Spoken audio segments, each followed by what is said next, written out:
the Travel Hacking Teachers. 6 years ago, we left our home in Alaska to explore the world while working and raising our family overseas.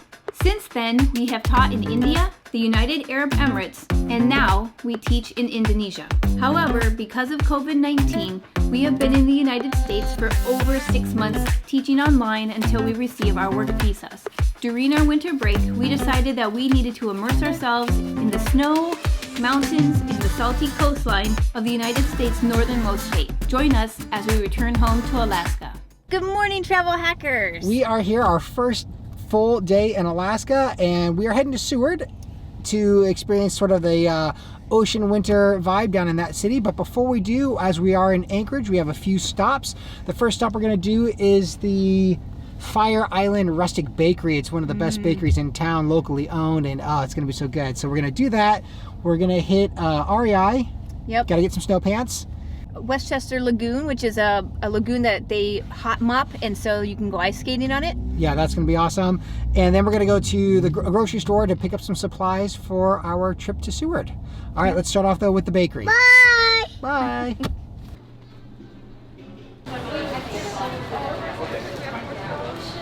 All right, total success. I bought way too many baked goods, but you know, hey, why not?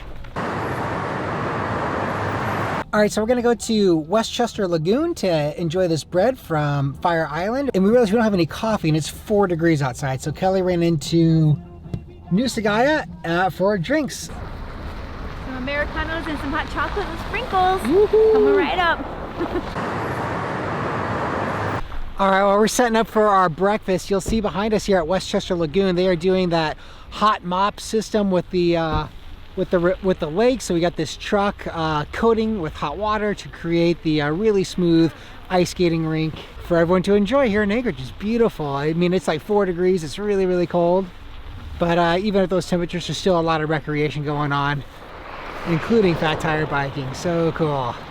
Okay, so we have all of our breakfast items, and we're gonna do it tailgate style here at the Westchester Lagoon, so the kids can go play on the ice and we can have our coffee from Claudia Brothers, and we can have our rustic bakery goods this morning, which looks so amazing. It's about 3 degrees out, so this is just perfect for eating and having hot coffee. Yeah, it's really cold out here. Definitely coffee time. Definitely coffee time.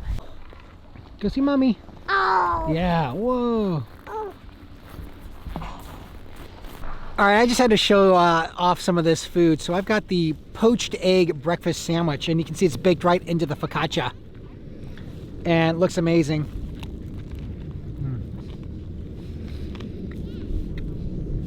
Super savory. Nice and salty bread. I can't wait to get into that poached egg. It is so beautiful out here. Again, about 5 degrees now, so it's warming up a little bit. And it's great to see all the recreation. Just since we've been here and eating our bread, drinking coffee, there's been fat tire bikes, there's been dogs, there's been all this ice skating, there's a playground over there. So, I mean, this place is really happening. And during the daylight, it's the time to get out and play. So we're in Anchorage, so sunrise is usually around 9 a.m.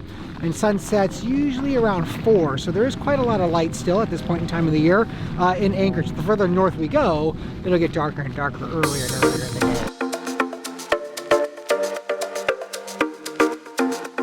As we head south out of Anchorage, we pass Potter's Marsh. From spring to fall, it's one of the best places to spot Alaskan wildlife and birds. In the winter, it freezes over and you can ice skate here. Traveling on, we look forward to seeing the jutting views of the Chugach Mountains on our left and the spectacular sight of frozen ice chunks floating along Turnagain Arm. There are many places to pull over and take photos here, and even spots where you can get out to stretch your legs, climb a mountain, or get your postcard Instagram photo. If you are lucky, you might even catch a glimpse of the elusive low-lying winter sun peeking through the thick cloud cover.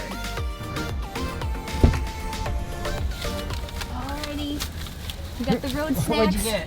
I got some Alaska popcorn, one of my favorites, and some Alaskan water apparently. Woo! All right. So what were we doing? We stopped here in Girdwood at arguably the busiest gas station in Alaska. I don't know if that's verified, but that's like what we were always told. Like, this is the busy. I heard the busiest gas station in the world. I think I heard that too, but I'm not sure. Certainly, the busiest gas station in Girdwood, as it's the only one. But on your way to Seward, which is where we're going now, this is like the stop. This is your last big stop of civilization. So fill up on gas and get some snacks. Yeah, there's like a whole strip of like use ice the cream bathroom and pizza and all that kind of stuff. But the Girdwood the Girdwood ski slopes, Alaska, is just right down that road. We're not going to hit that up this time, but maybe while we're here, it would be sweet to go skiing. But either way, yep, off to Seward we go.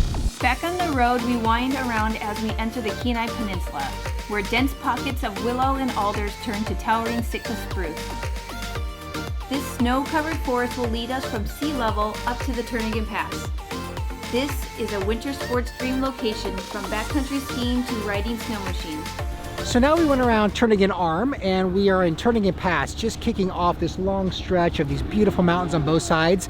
And the first pull-off on the right where the bathrooms are is like snow machine heaven. There are snow machines everywhere. There's got to be 50 cars with snow machines, and there's tracks. It's a really beautiful area. So if you're into snow machining, this would definitely be your spot at the very beginning of Turnagain Pass.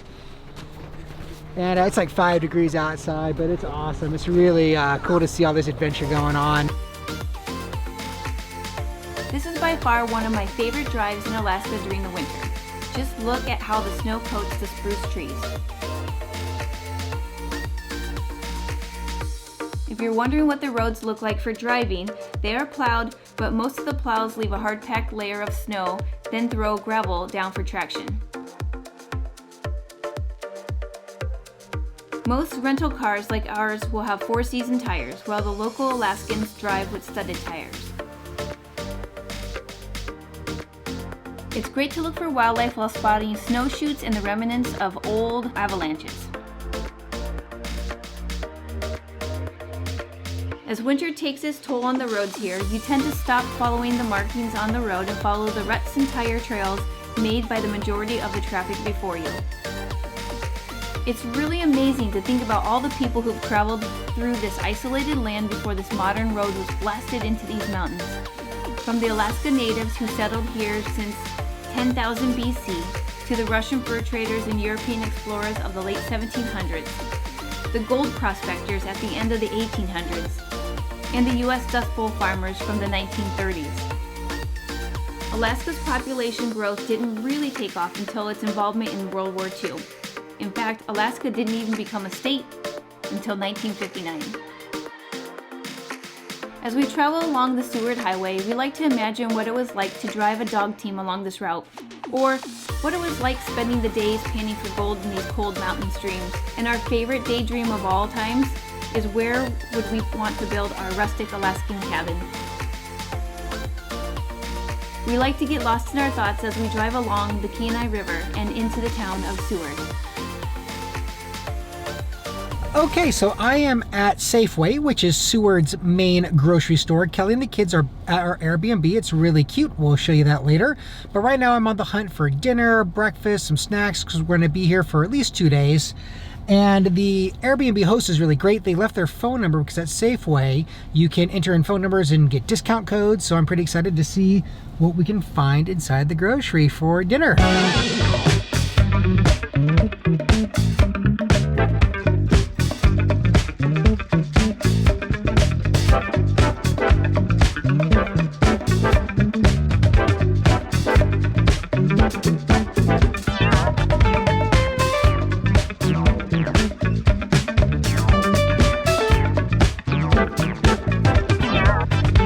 Total success at the grocery store. We're excited to dig in for dinner.